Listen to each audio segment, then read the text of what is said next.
Noriko really needs no introduction. She's our very own Japanese master, and along with Brian, really has been at the integral in keeping St Mark's at the forefront of therapeutic endoscopy over the last 20 years or so. I think we've all benefited from her teaching and training in the department, and particularly her willingness to sort of embrace and bring new techniques and devices into practice. She's internationally renowned for her expertise, particularly in ESD, and she is going to talk to us today about the importance of en-bloc resection for certain polyps and the techniques we use to achieve this. So we're very fortunate to have her talk to us this morning. And now, Noriko, I will hand over to you for your presentation. Thank you, Adam, for the great introduction. Good morning, everyone. My name is Noriko, and I want to talk about the en-bloc resection. My talk is very practical, and hope that will be of help.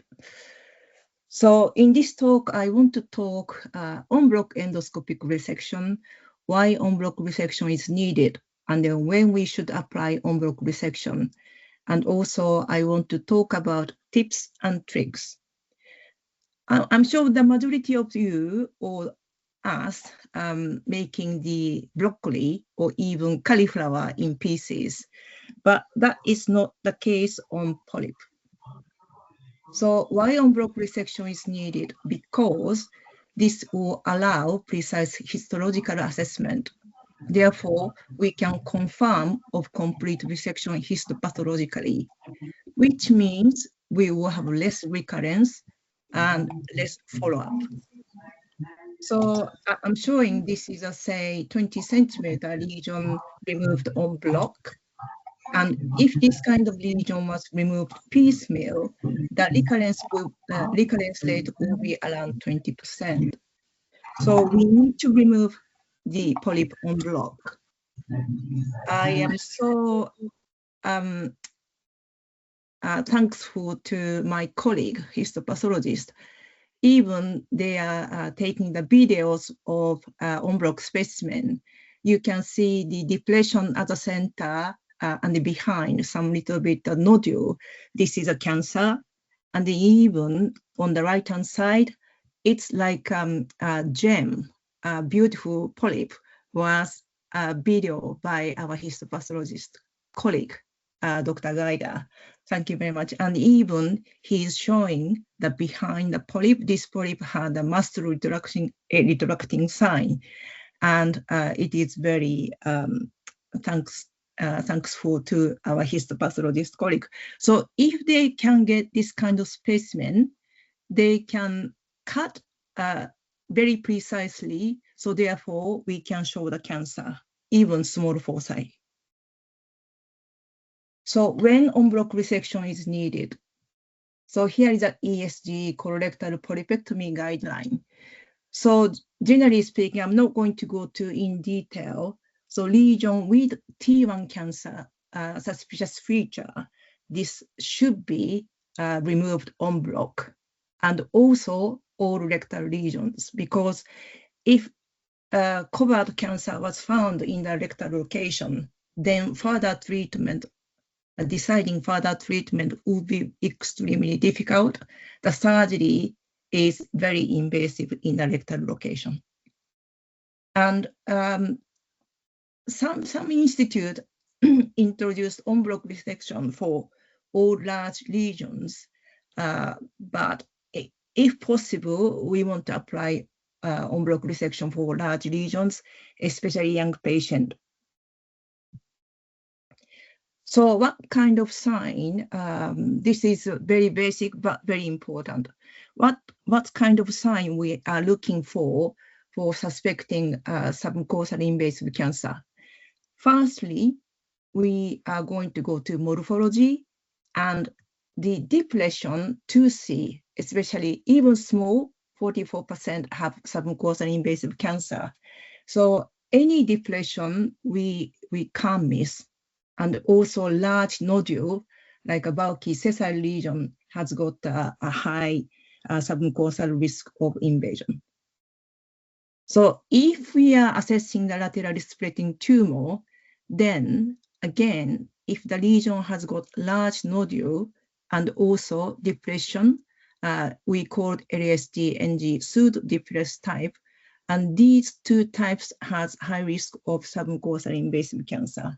So these kind of things we have to check when we assess the polyp. And then after the big assessment, we normally focus on suspicious area. And then hopefully all of you using the image enhanced technology. This is the JNET classification, which is magnifying, even near focus is acceptable. Magnifying near focus and NBI, we can see the surface pattern and vessel pattern of the polyp. And if any irregularity, we call JNET 2B. So JNET 2B has got a high chance of superficial cancer. So we are looking for JNET 2B. Even small foci of type 3 or JNET 3, we can remove endoscopically, the lesion endoscopically. How about the lesion locations? These papers are talking about the comparing the location in rectal location, non-rectal locations. And rectal location always has higher chance of submucosal invasion risk. So therefore, when we find a polyp, we normally teach to the junior, let's start from the overview. And then we are describing the morphology and then looking for any high risk features. So again, that would be depression, large nodule, LSD-NG-PD, pseudo-depressed type, or LSDG, mixed nodular type, so big nodule. And then use NBI. And then go to near focus with NBI. And then seeing the JNET to be any irregularity on the surface or vessels. And then if you are lucky to use magnifying scope, you can put dye and then go to pattern classification. And then we can find these advanced features and then go to en bloc resection. And rectal lesion, we should aim to en bloc resection. So I'm not going to go to this in detail, but in addition to normal colorectal neoplasia, dysplasia in IBD is also removed en bloc resections. So why en bloc resection is needed?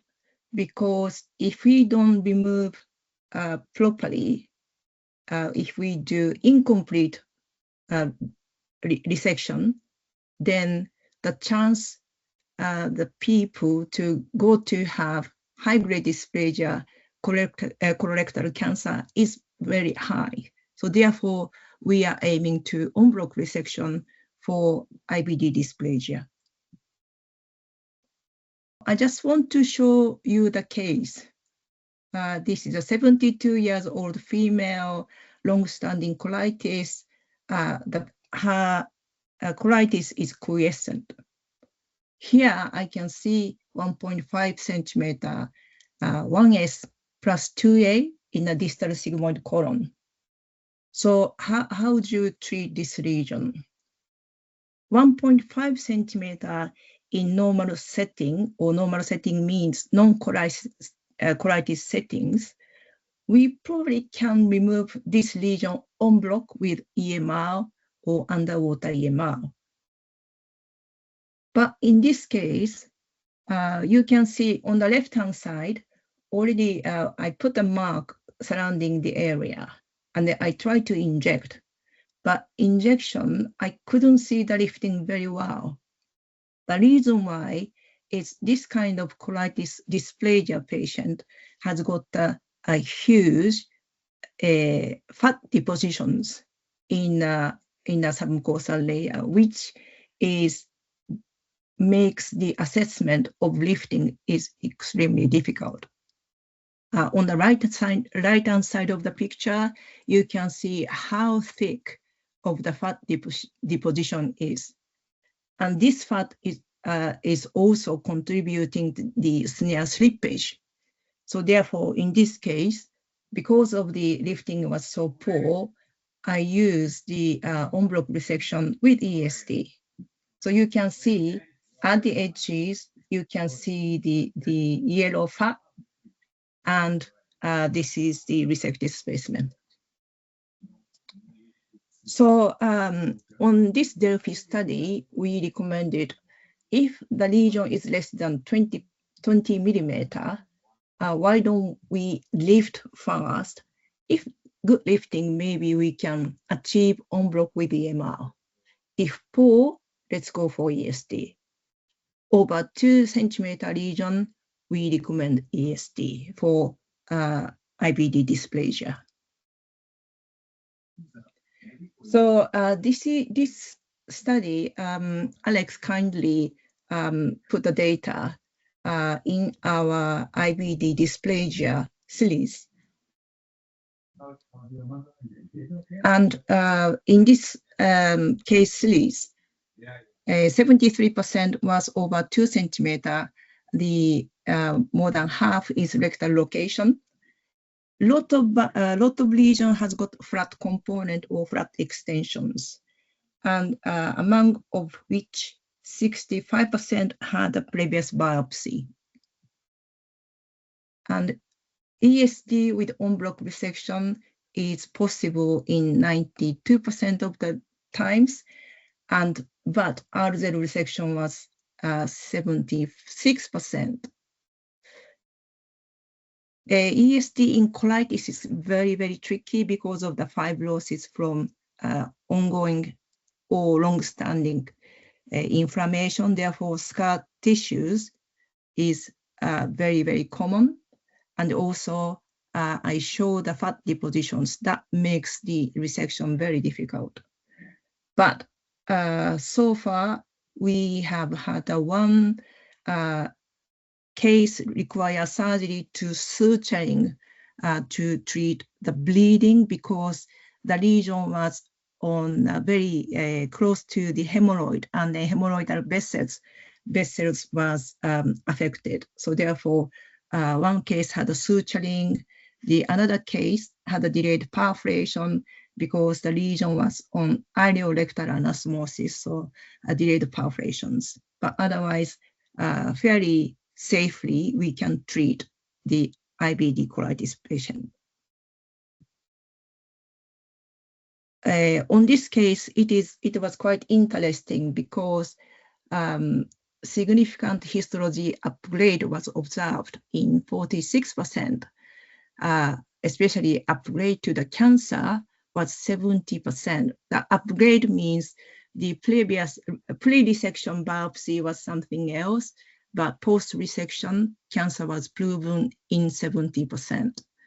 And upgrade to cancer plus high-grade dysplasia was even higher, around 37%.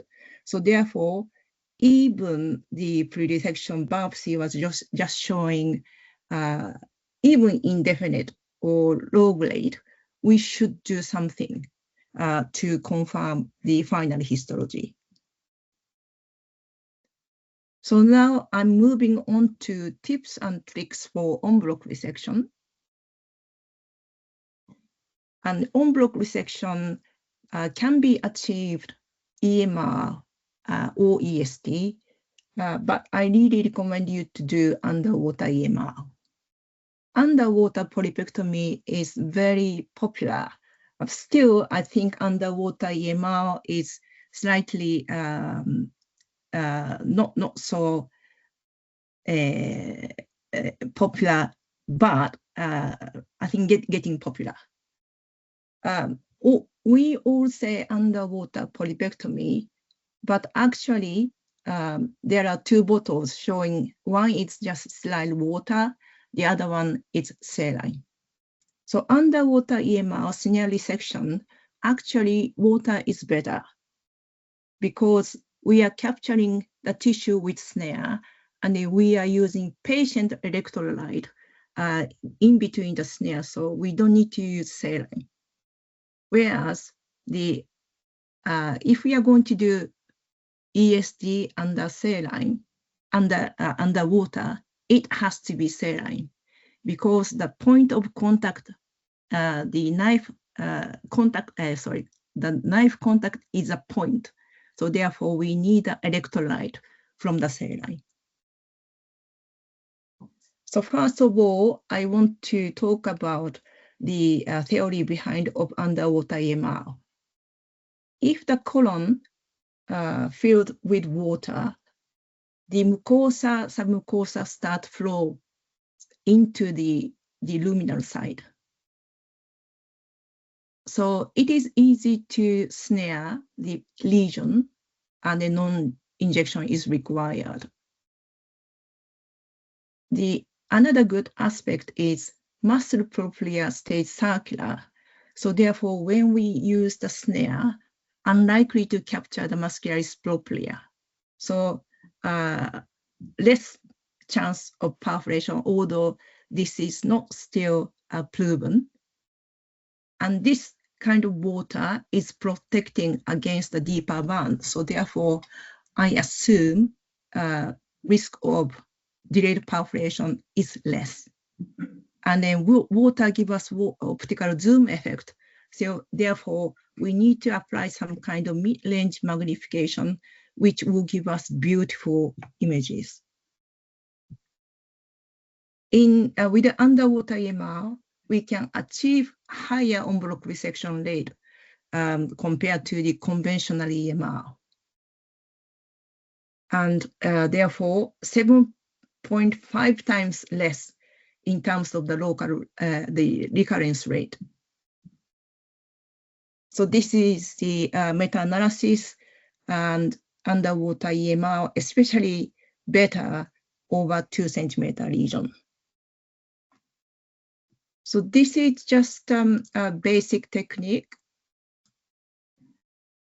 So I'm showing the 70 millimeter 2A lesion in ascending colon. So this is quite flat, isn't it? So if we inject this kind of lesion, the lesion become more flatter, become 2B. But now you can see in the underwater, with the help of peristalsis, this polyp become almost sessile polyp. And now what we need to do is align the longitudinal axis of the snare to the longitudinal axis of the polyp, and then gently use the down angulation to capture the whole polyp. And then use forced coagulation and then cut gently. So because we don't need to use the injection needle and just to use the water, the time of the procedure is very short. So how about in difficult cases? So this was referred to me as LSTNG, so has to be flat. But underwater, this polyp is already floating.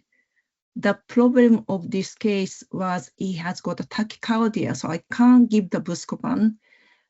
The spasm was really problem. I can't see the oral aspect of the polyp well.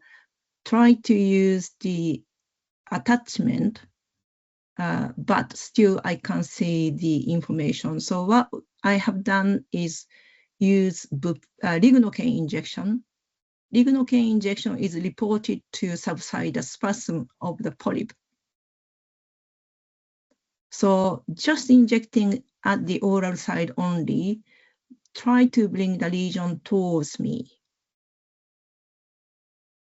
So now I can appreciate it, the center of the lesion or oral aspect of the lesion, and I can assess the lesion more carefully. And then again, what I'm going to do is I'm going to try align the longitudinal axis of the polyp and the snare. So I'm starting the anchor, the snare tip, and then very, very slowly, we have to slow down at this point. There is no need to hurry because we have to be very precise. And maybe staying on NBI is quite a good idea so that we can see the edge of the polyp very well. And again, cut with forced coagulation or endocut underwater, endocut U. I don't know why, but underwater EMR, we can cut very, very smoothly. So if you apply endocut, then bleeding would be the problem. And we need to inspect the resection site well. And please remember, even snare resection, let's pin the polyp tissues so that our histopathologist colleague can inspect the polyp very well. So you can forget what I'm talking, but please remember this tip, which is dynamic injection. Sorry, dynamic injection. Okay, so a lot of people keep pushing the needle, but don't do this. If you keep pushing, the injection will be spreading out. You need to control the tip of the injection needle, especially you have to put pressure. The opposite side, you want to raise the lesion or the area. So it is called dynamic injection technique, and then use only 1 or 2 site rather than multiple site injection. And the injection and making the shape of the target tissues, that is the key. I think 68% of the chance your success rate of polypectomy is really from this. So please remember dynamic injection. So underwater polypectomy also work for 1P. You might have some experience, you need to change the position to see the base of the polyp, but even 1P, if you put the water, then polyp floating into the lumen, so very easy to identify the stalk. And then when you do that, please use the pull method. So before closing the snare, you have to pull the snare very close to the oral side of the stalk. Okay, so I am going to move on to ESD. ESD is developed even 3 decades ago, but now the technique is better, the equipment is better, so we have more chance or more effectively can do ESD. So depending on the size, location, accessibility, submucosal fibrosis, we are change the strategies. But generally speaking, we are doing the strategic traction and plus saline immersion water pressure technique, and then we are adding on device traction. So I am showing the one case. The difficulty of this lesion is the lesion was traversing the fold. So this is a 5 centimeter AST-NG lesion with central depression. So this is a little flex. So half of the lesion at the oral side, half the lesion of the anal side of the fold. So here we call mucosal incision and then trimming of the vessels. We do these procedure under saline, and then we can coagulate the vessel with the tip of the knife. And then we are going to go to the submucosal layer. You can appreciate now 12 o'clock is a muscularis propria, and then blue layer is the submucosal layer because we are injecting a little bit blue liquid. So isolate the best cell and then treating the best cell with the tip of the knife.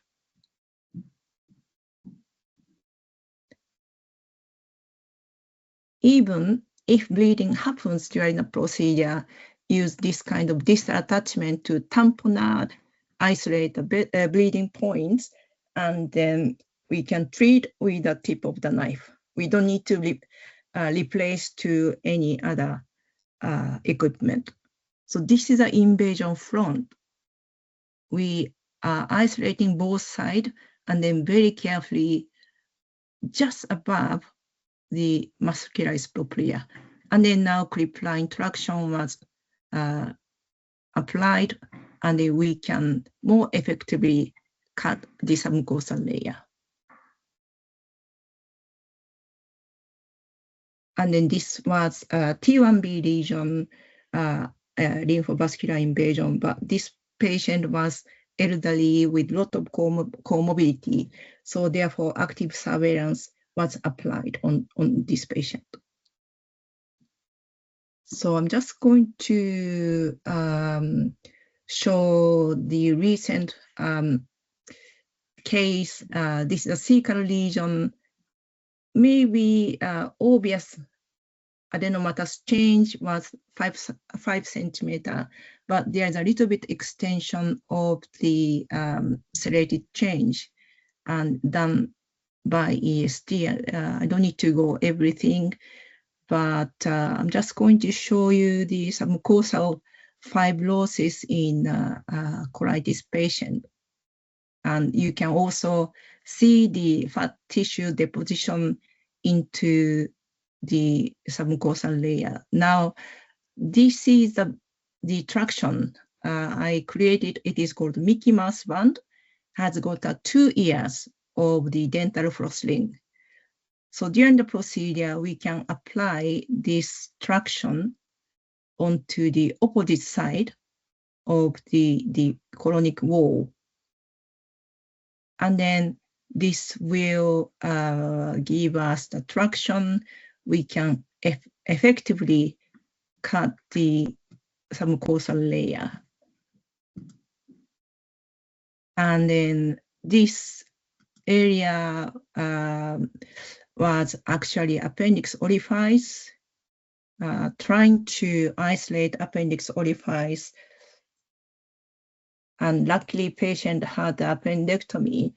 So therefore, we can manage to remove this lesion en bloc. So in summarize my talk, please know when we need to apply en bloc resection. And the lesion assessment is most important aspect. And please do photo documentation rather than biopsies. And then I just show the tips and tricks for en bloc resection, but amongst of it, partial submucosal injection with dynamic injection technique is really helpful to do underwater EMR or even ESD. Thank you very much for your attention.